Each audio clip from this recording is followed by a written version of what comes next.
Hi, so way back in March 2023 I made a video about Cubase 13 already, having a bit of fun and speculating about when it would be released and what would be in it. Well, during my holiday in September something happened which shed a little bit of extra light on Cubase 13. So let's go!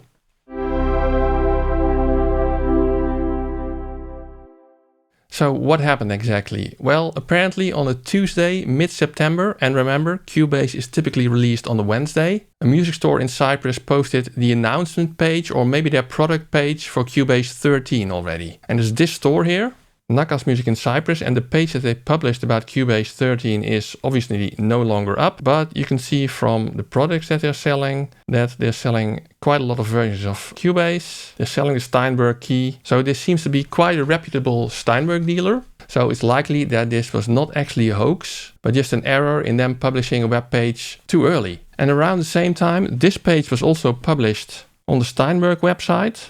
And over here it says, well, if you want to try Cubase, you can download version 12 for that. But it also says something about Cubase 13, being that the trial version will be available soon. Cubase 13 is finally here. If you'd like to take the new version for a test spin, you'll have to wait a little bit longer. The free Cubase 13 version will be released soon. So it makes sense that this page would be published on the Steinberg website when they have released Cubase 13, but no trial version is available yet. Now, at the moment, we're 1 month further already. I'm recording this on the 22nd of October, and Cubase 13 is not there yet. So what happened?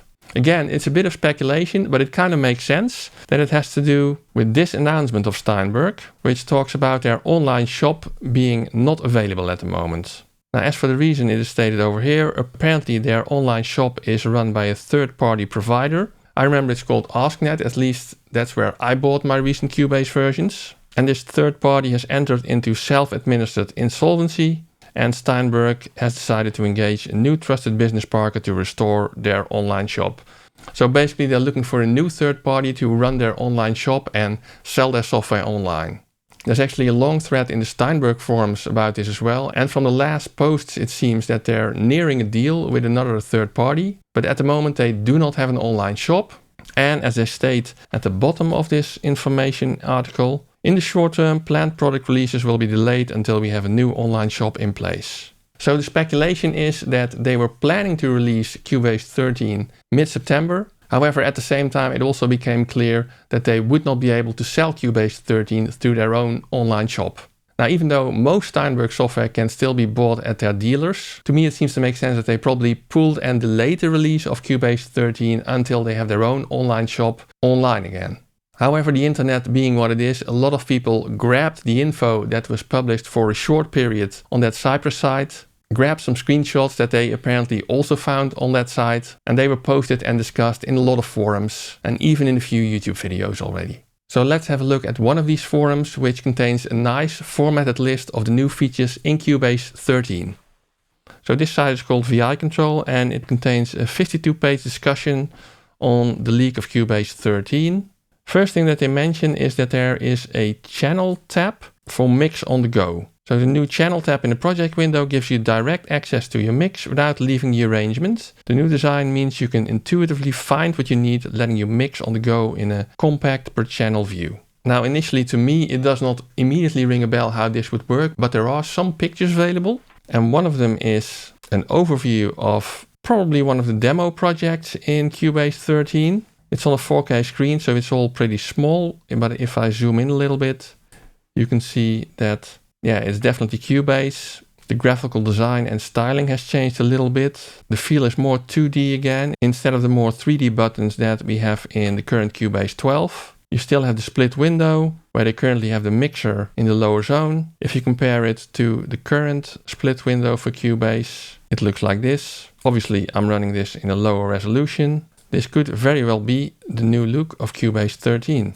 Now over here they were talking about a new channel tab in the project window. I'm not immediately seeing that here on the left side, because I would imagine that next to Inspector and Visibility there might be another channel tab here, which does not seem to be there. However, there is another picture online about this, and that's this one. So it does look that there's some kind of possibility to have a channel tab, maybe on the left side of the window, and it basically has all the sections that you would normally expect in the mixer view. Fader, inserts, possibly strip, sense, the native Cubase EQ if you're using it. So I can imagine that when you select a channel or a track in the project window, it would be possible for you to also see this tab on the left side. And I think that could be quite a good feature because I find myself switching between mixer view and project view quite a lot. So this feature could hopefully help in not having to do that too much. Next up, there's some changes in the mix control. Slick, streamlined focus. The mix control has been given a fresh overhaul with a slick, streamlined design to help you focus on your mix. Again, I think that's probably best visible in this picture. To me, from this screenshot, it seems to be mostly graphic design and not so much a feature update, but maybe there's more which you can't see from just a casual look. Changes in the range tool, increase your range. The range tool is one of the most powerful tools in Cubase and is now available in the key editor as well as in the drum editor. Yeah, so I made a whole separate video on the range tool in Cubase, which is very powerful indeed and is already very usable with lots of functionality in the project view. But they seem to now make it available in the key editor as well as the drum editor so that you can select a range and do something to that range of notes in those editors. There's an editor update here, a new editor experience. Edit multiple parts from within the key editor and drum editor, switch between tracks with the visibility tab and maintain an overview with the new track display.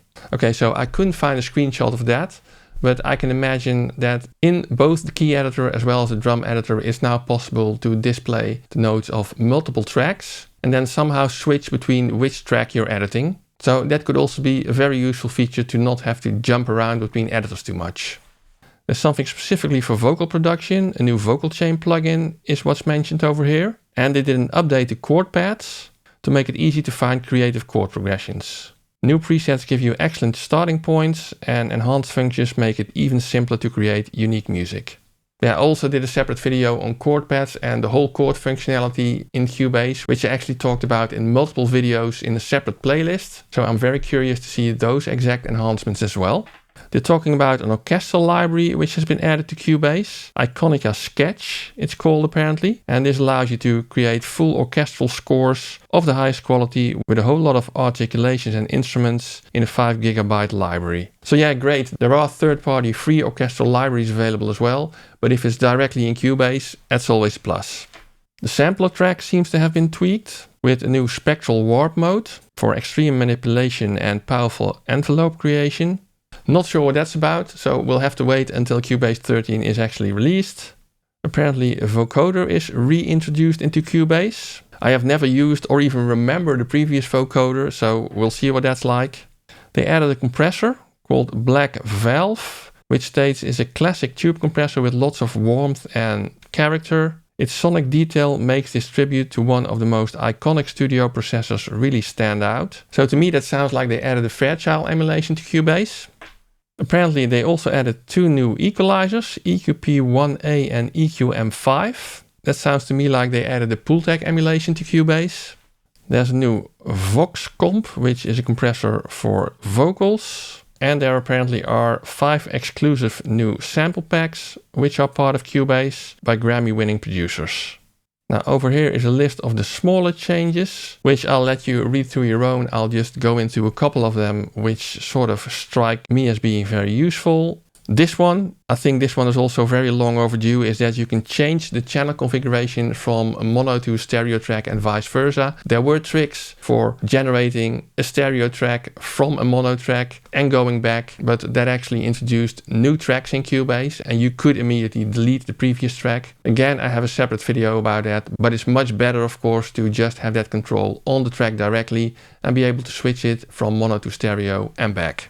Vertical zoom with a mouse, also very nice. For people that do a lot of MIDI, maybe the MIDI 2.0 extension could be quite interesting. Yeah, and they have some new demo projects. Again, from Austin Hull from Make Pop Music, which is a great YouTube channel, by the way, that you should really check out if you're into producing more modern pop music in Cubase. Now, there's even a table in here which discusses the various features in relation to the various versions of Cubase that are available. But that's very detailed, so I'll let you check that by yourself. From the system requirements, we learned that it will be compatible with Windows 11 and 10.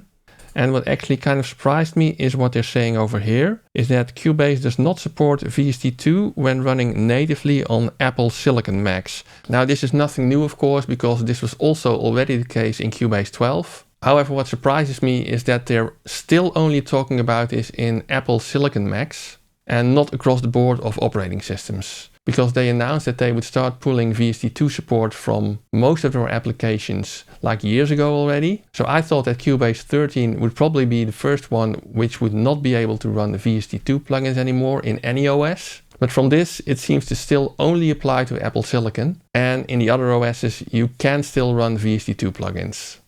Now again, that's assuming that all of these announcements are actually true and are not a big internet hoax or part of some weird marketing campaign by Steinberg.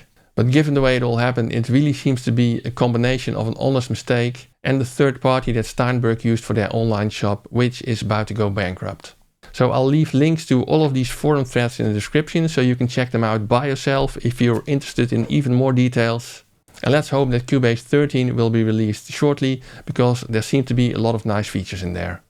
Now, if you like these videos about Cubase, I can tell you that I have a lot of videos on Cubase and I put them all in this playlist for you to check out. So have a look, enjoy, and see you soon.